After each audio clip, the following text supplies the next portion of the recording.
Ya, saudara, Anda masih bersama kami di Breaking News Kompas TV menjelang jalannya sidang lanjutan untuk kasus pembunuhan berencana terhadap Brigadir Joshua, dan sudah bergabung bersama kami secara daring Martin Lukas Simanjuntak, pengacara dari keluarga almarhum Joshua.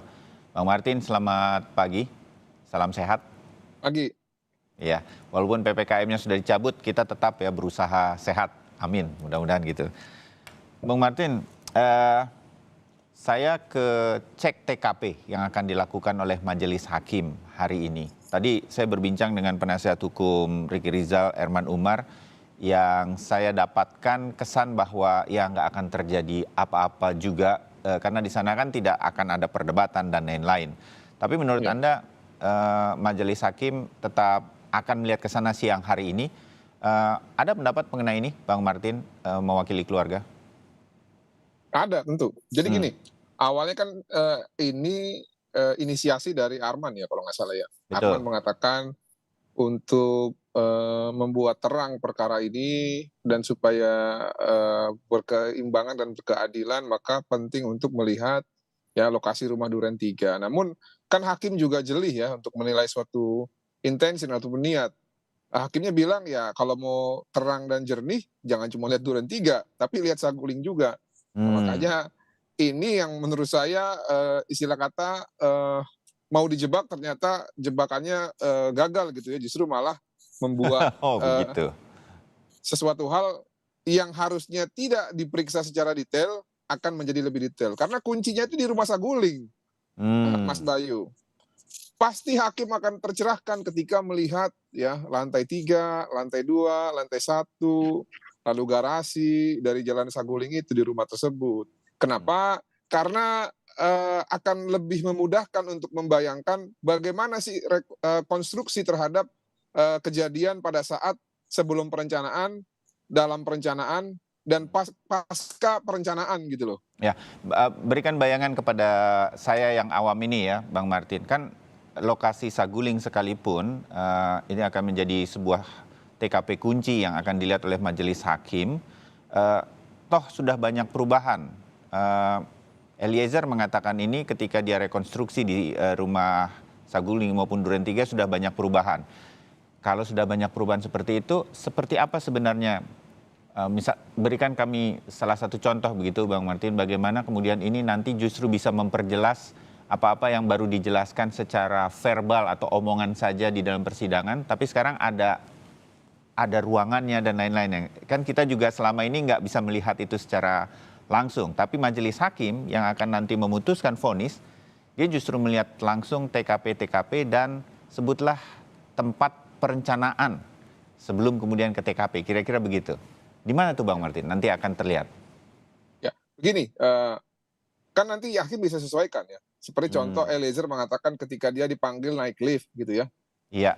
lalu, diperintahkan oleh Verdi Sambo untuk mengambil senjata. Nah, lalu ada lemari senjata ya, lalu Hmm, ada, percakapan antara Putri dengan disesuaikan jarak antara Verdi Sambo dengan Richard Eliezer itu kalau nggak salah 1,5 sampai 2 meter katanya pada saat berbicara. hmm, Nah, poin-poin pembicaraan itu kan perlu dipastikan disesuaikan dengan, lokasi pada saat, peristiwa itu terjadi. hmm, Apakah benar ada lemari senjata dan bagaimana bentuknya gitu ya. Lalu apakah, ketika Eliezer diberikan informasi terkait rencana dan Eliezer katanya mendengar juga bahwa Putri Candrawati berbisik-bisik gitu ya, jangan lupa pakai sarung tangan. hmm, Apakah dalam jarak 1,5 meter itu bisa dibuat suatu hipotesis bahwa memang mungkin saja Eliezer melihat dan juga mendengar. Jadi lebih hmm, sekedar untuk konfirmasi, Mas Bayu. iya. Nah, adapun untuk konstruksi bangunan ataupun tempat ataupun lokus ya, itu kan kalau, eee, apa namanya, dalam BAP kan ada, saya tidak begitu mencermati, tapi kan ada informasi yang mengatakan di beberapa titik itu ada CCTV kan. Iya. Walaupun sudah direnovasi rumahnya ataupun dihilangkan, tapi kan secara legal mind ya ataupun, pemikiran hukum atau logika hukum, hakim dapat menafsirkan bahwa memang benar nih, seharusnya di sini dulu ada CCTV gitu ya, Hmm, tapi dicopot ataupun, jejaknya dihilangkan. Nah itu kan juga bisa membuat suatu keyakinan hakim, Mas Bayu, apabila adanya keterangan ya yang dihilangkan berdasarkan penghilangan barang bukti elektronik. Jadi lebih meyakinkan lagi hakim bahwa memang ada perencanaan di Jalan Saguling. Nah, tadinya kan yang saya lihat ya, Armand ini mencoba untuk meyakinkan hakim bahwa Verdi Sambo contoh tidak menembak ya. Karena apa? Jaraknya mungkin tidak memungkinkan gitu ya, dan segala macam itu. Namun ternyata ditarik sama hakim juga sampai dengan ke Saguling. Nah, ini menurut saya yang akan lebih bagus ke depan untuk memutus perkara ini nanti. Demikian. Ya, oke, terbayang. Jadi bangunan logika yang selama ini terbangun melalui persidangan dengan keterangan-keterangan saja, diceritakan saja, justru akan tergambar lokasinya, logikanya tuh lebih masuk logis, atau masuk akal atau tidak masuk akalnya justru akan lebih tergambar bagi majelis hakim. Bang Martin, ini pernah terjadi dalam pengalaman Anda di dunia persidangan begitu, dan kemudian justru ini menjadi sesuatu yang juga jadi bagian penting di dalam persidangan tersebut, Bang Martin? Pernah, tapi bersama-sama dengan hakim dalam persidangan pidana belum. Pada saat itu kami ada perkara di Jakarta Utara ya. Waktu itu ada seorang anak ataupun 2 orang anak yang dituduh pasal 170 ayat 3 kalau nggak salah, bersama-sama di muka umum menggunakan kekerasan menghilangkan nyawa orang lain gitu ya. Nah, kami mencari ya titik-titik peristiwa sesuai dengan dakwaan jaksa dan juga saksi dalam hal ini adalah si korban dan juga pelaku, untuk menyesuaikan apakah benar memang anak ini melakukan penusukan gitu ya, karena kan didakwanya menusuk. Tapi anak ini mengatakan bahkan dia itu tidak ada di tempat. Dan benar, pada saat kami rekonstruksi versi kami dan menanya kepada saksi-saksi yang ada di sekitar, anak itu tidak ada. Nah, makanya menurut saya kalau kita cocokkan dengan pengalaman ya, memang melihat TKP itu akan sangat membantu untuk membuat terang satu perkara gitu. Oke.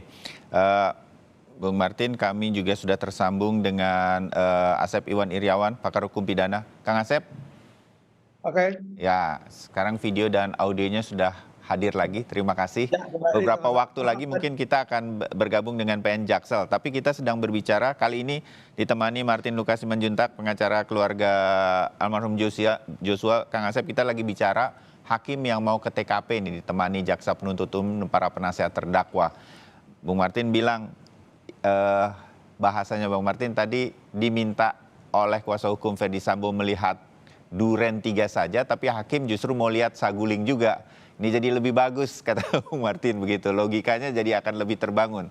Menurut Anda, Kang Asep, ini biasa dilakukan? Apa saja sebenarnya yang nanti ingin didapatkan majelis hakim dengan melihat langsung TKP yang selama ini hanya didengar saja? Kang Asep? Ya, pertama pemeriksaan setempat itu udah biasa, udah sering gitu kan. Karena itu biasanya itu untuk meyakinkan hakim. Misalkan gini, kalau di perdata itu sengketa Mas Bayu dengan Mas Martin, batas wilayah. Kata Mas Martin batasnya pohon jengkol, kata Mas Bayu enggak, pohon durian. Nah, dilihat di lapangan, oh begini. Atau misalkan batas-batas tertentu kan di pidana tuh suka lihat. Nah, kejadian kan kemarin tuh ada yang menyatakan di kejadian yang ruangannya kecil, dia tidak mendengar, dia tidak melihat. Nah, maka sering kata logikanya kan, kalau ruang segitu peletusan senjata tidak terdengar, tidak dilihat, pasti hakim senyum gitu kan, kita juga senyum. Nah, saya udah tahu tuh rumah dinas itu kan rumah dinas itu dekat dengan saya, Mas Bayu. Jadi kalau di Duren 3 nih kan kita taunya Ricky Rizal nggak ngelihat, dia cuma melengos karena ada HT di panggilan dari Romer. Itu seperti apa kira-kira posisinya, kuat di mana, masa ia nggak ngelihat situasinya, kira-kira begitu ya Kang? Oke. Ya biar Pak Hermannya untuk mencari celah itu kan tadi pagi di ya, jadi sekali itu akan dilihat oleh hakim. Hakim kan biasanya tidak memberikan pernyataan, tapi pernyataan dalam bentuk putusan. Satu, jadi tempat kejadian itu betul-betul di ruang tengah yang terjadi itu, apa lantai atas, tangga itu akan dilihat oleh hakim. Jadi pernyataan Eliezer, pernyataan bagaimana posisinya almarhum Joshua ya, sedang tadi ada istilah kan jongkok, ditembak atau dihajar, ternyata terdengar atau tidak. Proses dari masuk keluar nanti kaitan dengan romer itu di TKP itu itu. Kemudian di saguling keberangkatan arah mana. Ya, nanti ini kata Bung Martin ini justru penting nih saguling katanya kan? Ya penting, malah supaya ketahuan juga apa itu rencana itu. Kalau memang dipanjangkan selama ini kan selalu akan dipatahkan tuh perencanaan. Kalau saya di saguling udah ketahu di Duren 3 udah ketahuan. Bahkan saya tambahkan lagi pendapatnya Pak Martin, ke Magelang sekalian. Dengan katanya ada perkosaan, kan perkosaan itu pindah-pindah tuh. Emang berkali-kali, kalau emang perkosaan enak kalau berkali-kali gitu bagi pemerkosa. Gitu. Oke. Kalau perkosa mah ngapain? Bila perlu ke Magelang. Kalau Magelang tuh kan mau dilihat. Kalau ada perkosaan, ya maaf harus katakan ini fakta hukum ya, karena sidangnya tertutup. Kan krek aja suara tempat tidur pasti bunyi kedengaran. Apalagi suara jeritan ya antara nikmat dan laknat masa nggak denger di situ di Magelang itu kan. Jadi kalau misalnya hakimnya nanti ke Magelang, oh masa ruang segini nggak kedengaran lagi goyang-goyangnya tempat tidur. Nah itu juga menarik kan. Kalau di Magelang soal goyangnya, ya kalau di Saguling soal berangkatnya, kalau di Duren 3 soal menghilangkan nyawa itu. Jadi ini menarik sebenarnya. Tapi bagi saya sih sebenarnya fakta persidangan sudah cukup. Cuman saya kira kalau hakim mau jalan-jalan, dan capeklah 2002 itu berapa bulan kok di ruang sidang terus. Jalan-jalan ke Duren 3 itu kan deket dari selatan tuh tinggal lurus Mampang ya. Lurus Mampang tinggal nyampe itu. Deket tuh nggak nyampe setengah jam apalagi Pak Koridor. Dari situ ke Saguling juga nggak jauh. Iya. Kali gitu juga bisa naik busway-nya ada turun di Duren 3 tuh. Jadi sekarang karena saya tadi pagi turun di situ Mas Martin ya Duren 3. Ini orang Bandung tapi hafal rute busway di Jakarta. Rumah saya di situ, rumah dinas saya juga dekat rumah dinas itu ke rumah para pejabat yang sekarang banyak pejabat ya, ada rumah Mahkamah Agung, rumah Kejaksaan, rumah Bappenas, rumah LAN. Nah kepolisian dekat, jadi kalau saya lewat hampir tiap hari ke Duren 3. Nah sekarang diganti bukan Duren 3, Sambo turun katanya. Ini di busway itu kadang-kadang kalau teman-teman kalau nyampe Duren 3, Sambo katanya karena Duren 3 gitu kan. Nah, jadi nggak jauh kalau turun Duren 3 ke Saguling maupun ke Duren 3 itu sangat dekat jalan kaki, apalagi ke rumah saya. Lebih dekat rumah saya di Warung Jati. Jadi sekarang pemeriksaan di tempat itu Mas Bayu sekali lagi itu hanya untuk meyakinkan hakim ya bahwa kejadian-kejadian ini yang diomongkan tadi kata-kata tidak terdengar, jongkok atau ditembak atau di sisi itu apakah dari posisi ketiga terdakwa Richard Eliezer, Sambo, kemudian Ricky Rizal, Kuat Ma'ruf memungkinkan sampai orang salah dengar semuanya begitu ya, ada yang jongkok, ada yang hajar, ada yang tembak. Kira-kira itu akan terbayang karena melihat ruangannya nanti seberapa besar sih ruangannya, terhalang oleh apa dan segala macam. Itu yang akan membuat nanti justru akan meyakinkan majelis hakim. Begitu ya Kang Asep? Apakah? Betul, kan gini, misalkan letusan senjata kejadian di ruang sekecil, saya berani mengatakan sekecil itu masa tidak tahu. Jadi sekarang tinggal mana yang masuk akal, apakah yang keterangan Richard Eliezer atau keterangan yang lainnya di ruang itu. Jadi itu akan menggambar, kalau saya lebih memang cukup di Duren 3. Tapi kalau lebih diyakinkan lagi tadi sebelah pentingnya kontinuitas atau runtut kejadian itu dari Saguling itu akan semakin terbuka. Artinya ada orang selalu bohong ya, ada yang selalu jujur, ada yang selalu bohong jujur gitu, ada ketahuan. Jadi tadi perjalanan Saguling maupun Magelang itu membuktikan ya bagaimana orang itu mengatakan cerita runtut atau cerita dibuat-buat atau narasi dirubah-ubah ya karena sekali lagi pembenaran demi pembelaan dengan justifikasi nanti menggunakan ahli itu akan ketahuan sama hakim. Jadi pemeriksaan setempat itu bagi hakim itu sekali lagi hanya untuk meyakinkan bahwa peristiwa ini yang benar tuh hanya si A atau si B, si C, si D. Sehingga nanti hakim itu cuma senyum-senyum ketika membuat putusan akan dibantai satu persatu pernyataan. Tadi misalkan tadi A mengatakan ini, B mengatakan ini, C mengatakan ini, sehingga fakta hukum yang sebenarnya adalah ini. Itu akan ketahuan di pertimbangan. Oke, ya. Bung Martin, kalaupun situasinya nanti justru bisa digunakan sebaik mungkin oleh jaksa penuntut umum dan terutama oleh majelis hakim untuk mendapatkan feel di tempat kejadian perkara ini, adakah hal-hal yang, karena Anda juga punya pengalaman mendampingi klien juga melihat sebuah TKP begitu seperti cerita Anda. Adakah hal-hal yang harus dijaga sedemikian rupa sehingga majelis hakim betul-betul nanti mendapatkan segala sesuatu untuk membuat terang benderang dan meyakinkan majelis hakim mengenai apa yang sebenarnya terjadi. Paling tidak apa saja hal-hal yang harus dijaga? menurut Anda, Bung Martin? Ya, kemarin sudah disampaikan oleh jaksa ya, saya pikir jaksa sudah sangat tepat itu mengatakan bahwa nantinya, karena ini kan kandangnya terdakwa ya, Ya. dan ranahnya itu lebih banyak nanti akan melihat seperti yang disampaikan oleh Kang Asep tadi untuk meyakinkan apakah ada atau tidak peristiwa. Kemarin sudah dikunci oleh jaksa penuntut umum yang mengatakan bahwa nanti tolong jangan ada agenda terselubung ya, ataupun mencoba untuk membuat suatu kesimpulan dalam hal untuk membuktikan ada atau tidaknya peristiwa ataupun mau menggiring opini. Nah, saya pikir sudah pas. Hakim juga mengatakan demikian. Nah, namun yang membuat komitmen itu adalah sayangnya Arman Hanis. Harusnya yang membuat komitmen itu Febri Diansyah itu. Karena kenapa? Sampai sejauh ini saya lihat yang paling sering membuat kesimpulan adalah yang bersangkutan. Nah, saya tambahkan satu lagi, Mas Bayu. Tadi mengenai pemeriksaan di tempat ya. Saya lihat salah satu materinya nanti mungkin yang akan kalaupun dicoba oleh mereka ya. Tadi kan udah sepakat tidak ada untuk membuktikan. Mereka ini mengajak majelis hakim ke Duren 3 adalah untuk meyakinkan bahwa Verdi Sambo itu berhenti ya di depan rumah karena melihat Joshua. Itu yang pertama. Nah, yang kedua, mereka mau meyakinkan bahwa rute Verdi Sambo yang katanya mau main badminton itu sejalan dengan rute ke Duren 3. Padahal tidak demikian. Ya, karena kenapa? Ada dua jalan, Mas. Saya juga kan pernah ke sana. Mau jalan keluar lewat yang mengarah ke Pancoran itu atau Kalibata yang belok ke kanan, atau lewat jalan satu lagi. Nah, kalau mau dicocok-cocokin sih bisa aja rutenya pas gitu kan. Katanya kan main badmintonnya di Depok. Tapi kan kalau kita berbicara logika, sebenarnya yang paling tepat itu kalau mau ke arah Depok ya lewat Pancoran ya.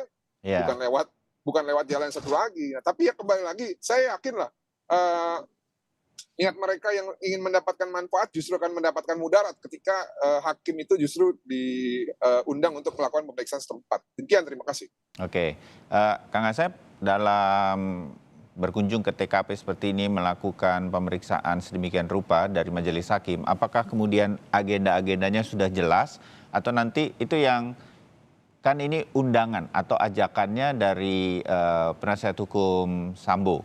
Tetapi apakah majelis hakim tetap memegang kendali? Saya mau ke sini dulu, saya mau begini dulu, saya akan coba rutenya dari begini dengan jalan kaki karena dari Saguling ke Duren 3 juga sebetulnya walking distance gitu. Apakah hal ini nanti tetap hakim, tetap pengadilan yang memegang kendali jalannya pemeriksaan TKP ini? Kang Asep.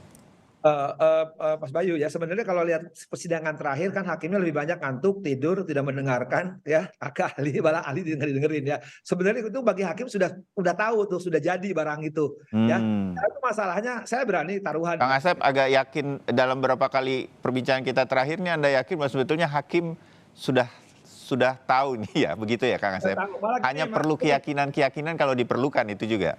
Mas Bayu, saya berani taruhan di sini ya. Ini bukan judi, supaya ini pembelajaran bagi siapapun. Kalau pernyataan saya salah, ya, saya bayar honornya dari Sambo ke teman saya Febri. Tapi sebaliknya kalau saya salah, balikin tuh honornya dia ke saya. Saya ke Cianjur, Sukabumi dan Garut, ya.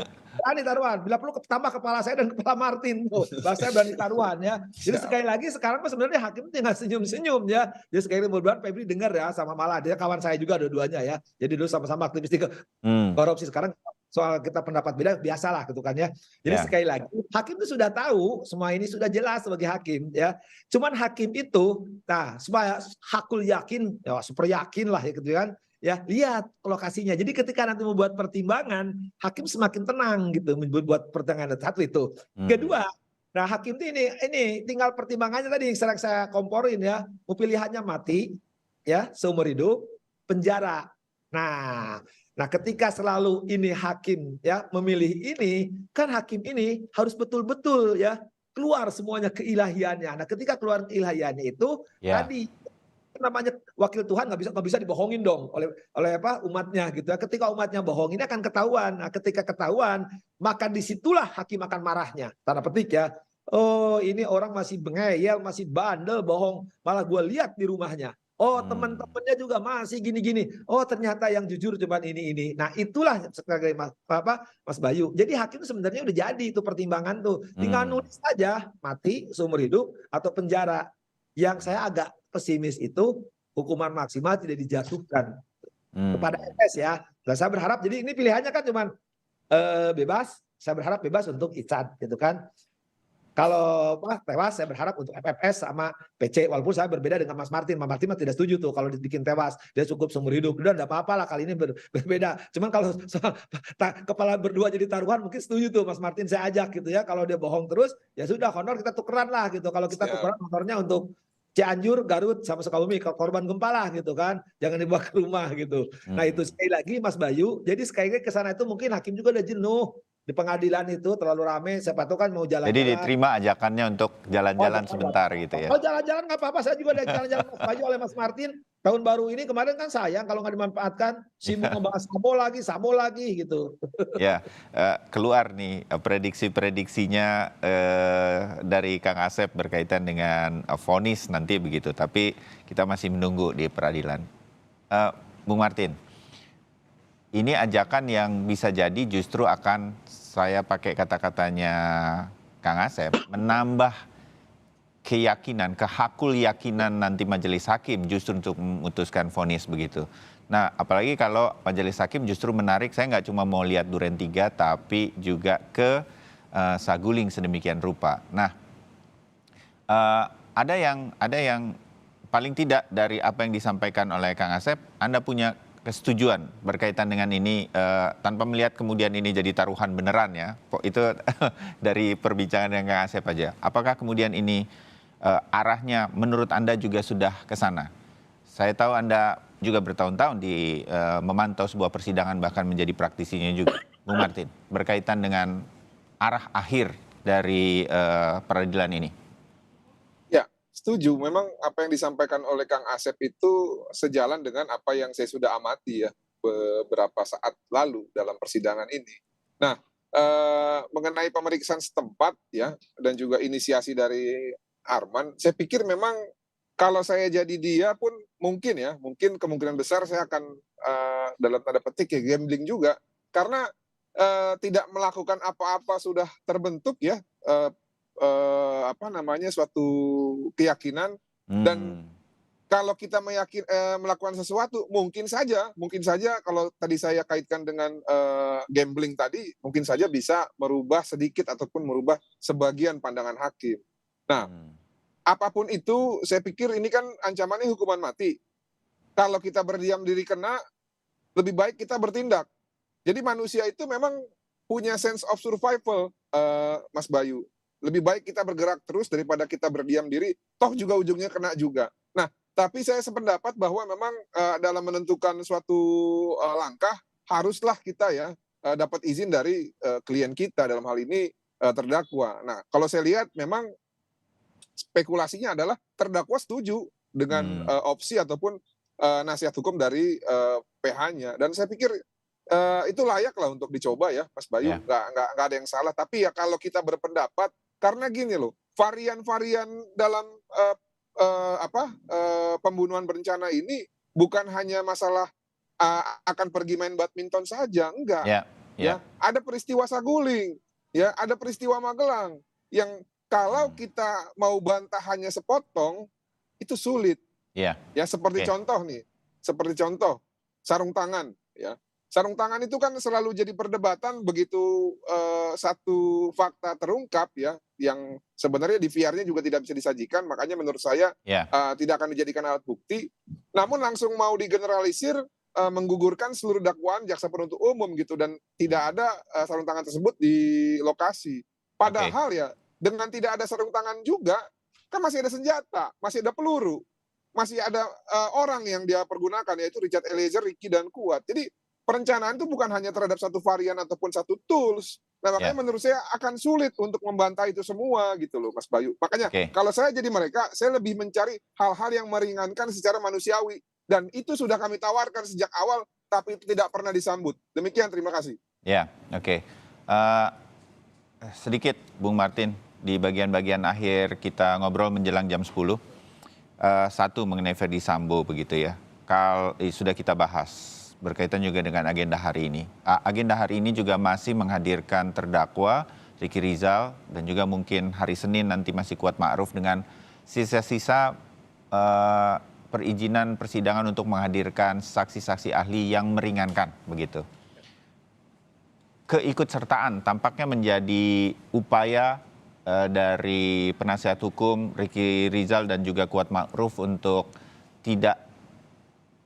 meringankan nanti hukumannya bahwa mereka tidak ikut serta. Ada tanggapan berkaitan dengan upaya ini, paling tidak yang kita baca dari permukaan begitu. Bung Martin, berkaitan dengan upaya kuasa hukum Ricky Rizal Kuat Ma'ruf. Yang pertama, selagi perkara ini diputus ataupun dituntut nantinya 340, maka terbuka kemungkinan besar mereka semua ikut ya. Karena kenapa? Mereka ini kan didakwa juga dengan pasal 55 ya, turut serta. Nah, turut sertanya itu apa sih? Ya, kemarin kan ada disampaikan meeting of mind ya, kehendak atas sesuatu. Ya, yang menurut saya penilaian ini adalah abstrak, dan tadi ahli pidana dari UI mengatakan ini subjektif ya, harus dibuktikan berdasarkan psikologi forensik. Menurut saya nggak perlu sampai sebegitu juga. Ada beberapa petunjuk kok yang sudah terungkap di persidangan, seperti contoh Ricky itu seharusnya berada di Magelang. Buat apa dia menyiapkan mobil? Buat apa dia satu mobil sama Putri Chandrawati? Buat apa dia mengikut sertakan Joshua ke dalam rumah yang akan menjadi tempat pembantaian Joshua? Lalu Kuat ngapain dia ikut-ikutan juga isolasi mandiri di Duren 3 gitu kan? Dan mereka ini kan semua menganggap atau Putri kan menganggap bahwa si Joshua ini adalah pelaku pemerkosaan. Kok bisa pelaku pemerkosaan di isolasi mandiri bersama-sama dengan si korbannya di dalam klaim tersebut? Ini kan nggak masuk akal.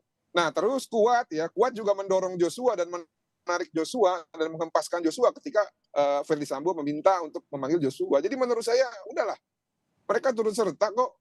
Tinggal nanti aja keyakinan hakim, dan saya yakin hakimnya sudah yakin untuk melakukan putusan ya, atau memberikan putusan seadil-adilnya sesuai dengan porsi dan perannya masing-masing. Demikian, terima kasih. Ya, kita dapat bayangannya berkaitan dengan ini dari sisi Bung Martin Lukas dan juga Kang Asep. Kang Asep udah senyum-senyum.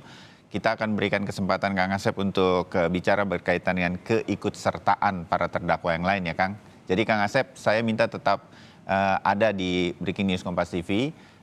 Bung Martin, terima kasih waktunya di kesempatan kali ini. Kami agak dadakan sebetulnya mengundang Anda kesempatan kali kita ketemu di diskusi yang lain. Sampai jumpa lagi. Ya. Terima kasih. Komentar Kang Asep nanti akan disampaikan di Breaking News Kompas TV, masih tetap menjaga situasi menjelang jalannya sidang hari ini. Tapi Kang Asep, saya yang pamit sebentar. Pascalis Iswari nanti yang akan menemani Kang Asep bersama kami di Breaking News Kompas TV. Tetap bersama Breaking News Kompas TV, saya pamit dan tetap diskusi bersama Asep Iwan Iriawan akan tetap hadir sesaat lagi. Tetap bersama kami.